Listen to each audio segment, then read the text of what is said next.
I went from immigrant to homeowner and Spanish citizen in just 3 years, but it wasn't all easy. Today, I'll show you many of my responsibilities. I went from having an NIE to having my DNI, so now I have to update everything or my bank account could get blocked. This week will be interesting. Meanwhile, I'm enjoying Iberian ham like a true Spanish citizen. Dude, I'm just kidding. I'm still Cuban, but I didn't expect life to get this complicated. More things just mean more responsibilities. Today, I'll tell you everything. Hi everyone, I'm Anita Mateo, a Cuban living in Galicia, Spain. On this channel, you can follow my journey as a Cuban immigrant in Spain. A bit about my life, some tips and general thoughts. This channel is where I share parts of my life that might be useful to you. I know it's helped many people. Like how I brought my pet from Cuba or how I did the recognition or equivalency process for my degree in Spain. It hasn't come through yet, but well, I've already done it. I left videos about all those things here on this channel. It's a useful channel, but I can't know how helpful it is until someone tells me, thanks to your video, I did this, or thank you for this video. And I just think thank you all for telling me those things. And I really feel like I'm helping someone or motivating someone to move forward. Well, with my life experience here in Spain, I'm not the best or anything like that, but I'm just another person taking small steps, learning to live life far from my country, and that's it. After this great intro, please subscribe, like, and all that. I'd really appreciate it. Subscribing is completely free. You don't have to give me anything. Look, after 3 years of living in Spain, I became a Spanish citizen. I already have my DNI, and today in this video we're going to be taking care of what I think are the final DNI formalities. This is going to be a video that's kind of about paperwork and responsibilities as an adult, a Spanish citizen, and a homeowner. I'm not sure I'll use that title since it doesn't grab me. I'll decide on a title for this video later. We have a few things to cover. First of all, change all my bank accounts, my tax account, the ownership of my house, which is mine. I bought the mortgage, switch everything over to my DNI because everything is under my old document and it's going to expire soon.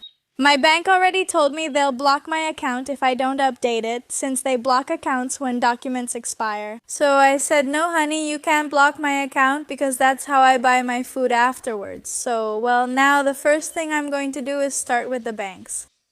It's not that money is the most important thing, or is it? But seriously, I get paid now on the 21st and I can't go without getting paid. Honey, because I have bills to pay. So first of all, let's go to the banks. I'm going to tell you which banks I'm with and why I'm with each one. I'm with BBVA, Abanca, and Banco Sabadell.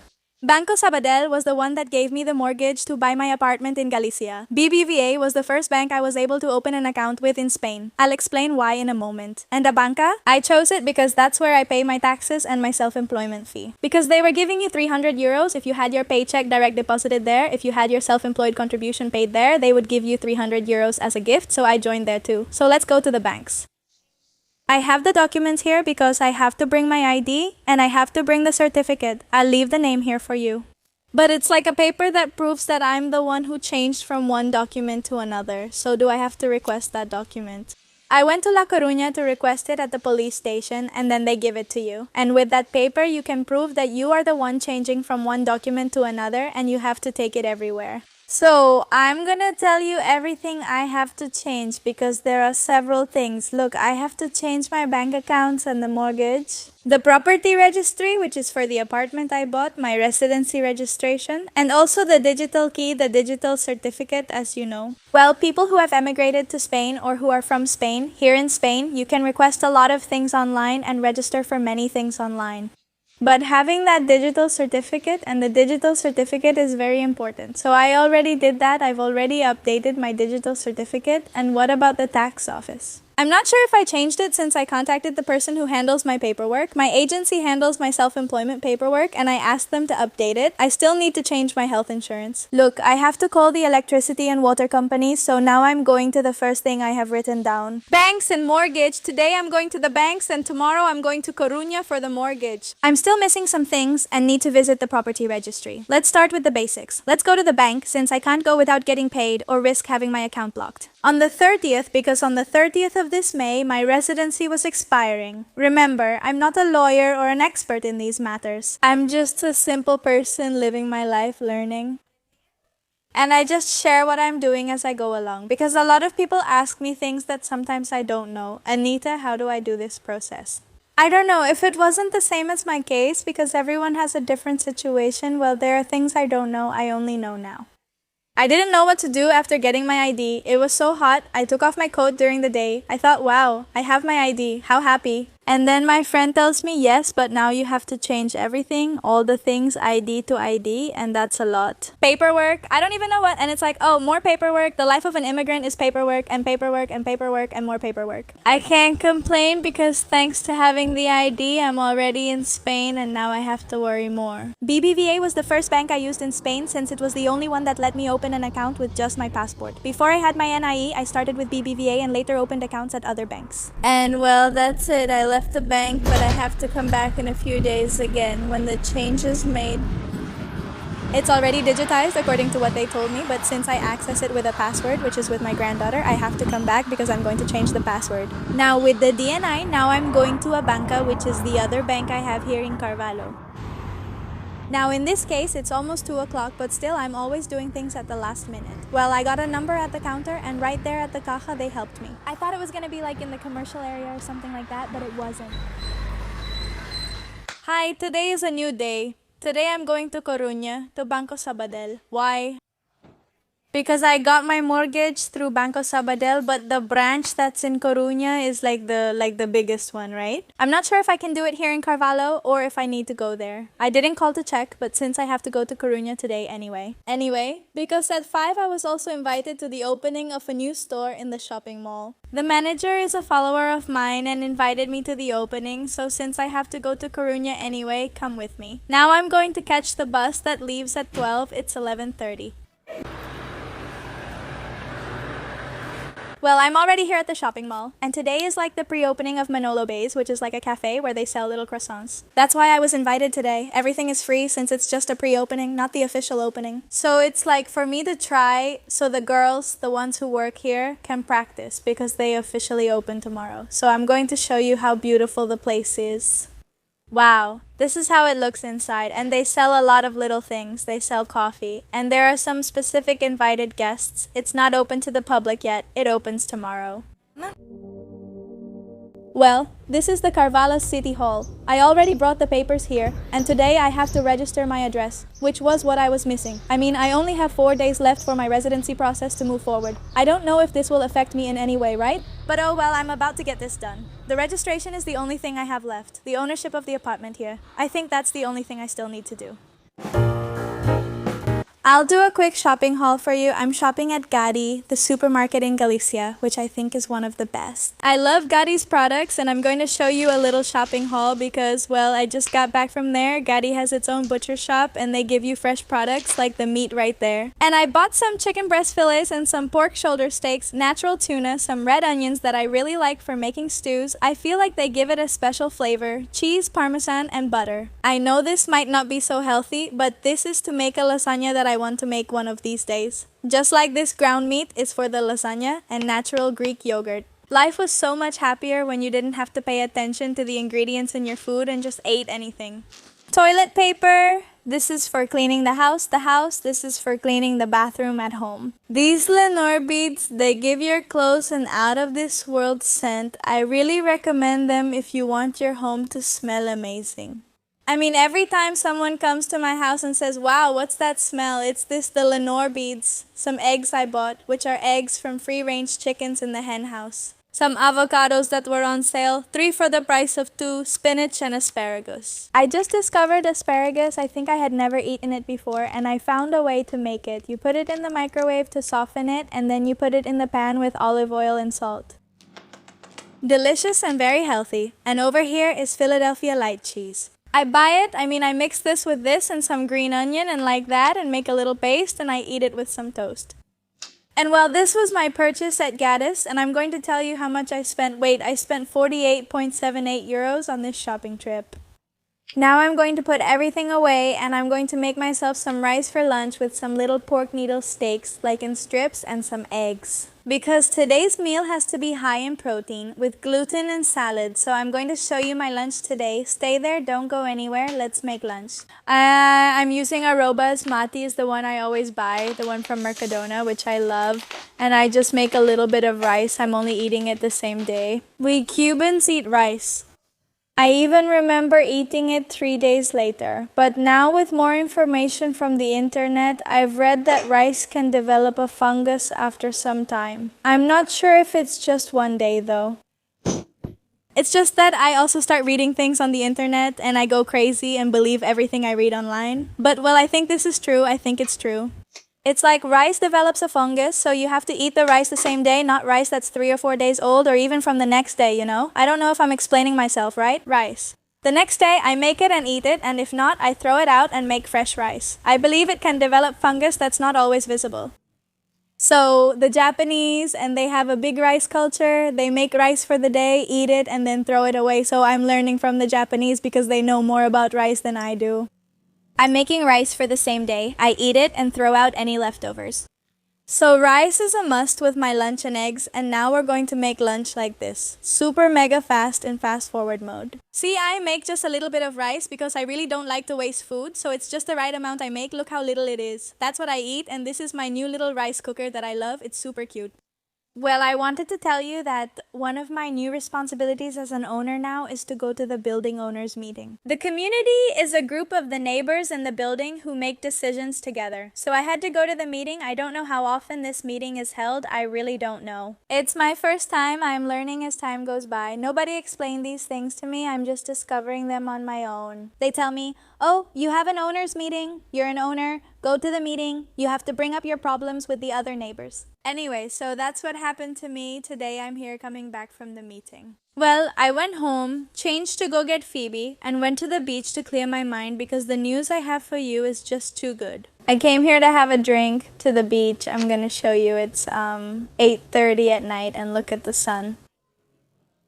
Now summer is coming and it's getting really hot here in Galicia, an early heat wave. Honestly, now it's starting to get dark, almost close to 11 at night, so it's 8:30 at night at the beach. There are people at the beach surfing. There's a great atmosphere here, like on the terraces. There are so many people at this beach. Wow, it looks so beautiful.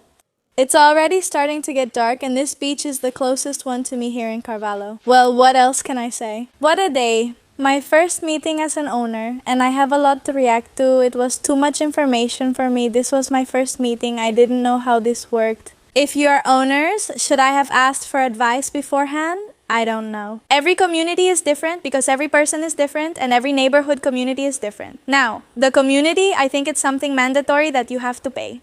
I pay 100 euros every 3 months as the owner of my building, and that's as the owner of my building. I wish I were the owner of my apartment, and those 100 euros, well, the other tenants pay it too. And that's like a fund for the community to cover, I don't know, expenses that need to be paid, you know?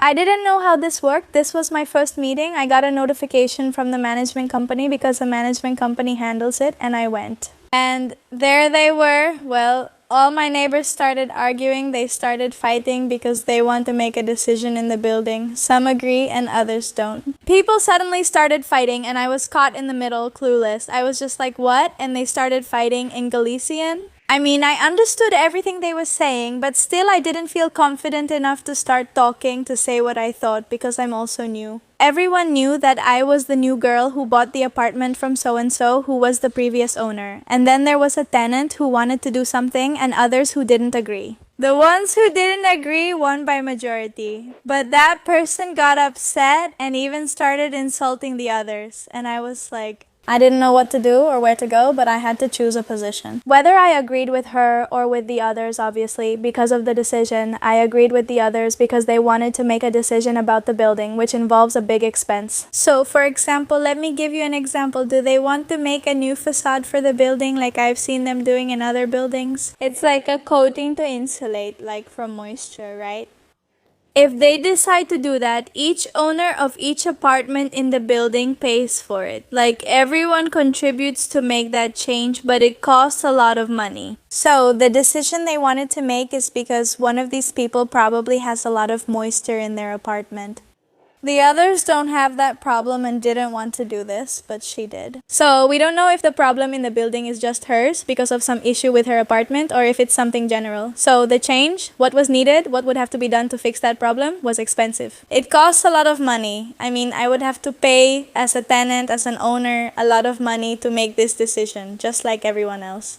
So obviously, since it's something that involves so much expense, there were a lot of people who didn't agree, especially those who don't have any problems with leaks or humidity in their apartment. These things happen because there's a lot of humidity here and many apartments get moldy, so it was decided not to do anything for now. But still, there was a really big argument. Like I said, I had never witnessed a fight like that before and I felt really uncomfortable.